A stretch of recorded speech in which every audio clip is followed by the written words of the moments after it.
ninkii soo dhiibta fitradan ilaahay khayr a siiyo dad iska daruufeysanaanahay oo wax aan haysano buushishkaan iskaga jiro cabdiraxiin alxaaji khayr allah ku siiyo meydka soo qaaday meel khayr qabta allah ka dhigo wax badan oo baraka leh allah ku siiyo saaka ciid waaye salaada ka horaan nala siiyey adii caruurtaadii ilmahaadii ilaa kugu damba dhaafo fitradii waa kaa gadoonay cabdiraxiin alxaaji bismillah walaalkay fadhiradii adi inshaantii koo kala godoomi famiilka intii waalidka intii walaanyoga intii dhimati intii nool naxariisjine allahasii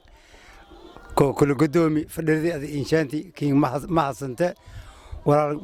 wali aan haldeersidii sadaqa jaariye allahasiin kuweele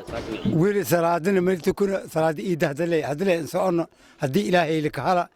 sadaqa jaariye allahasiin kuweele wali aan haldeersidii walaalkay ma hasante والسلام عليكم ورحمة الله وبركاته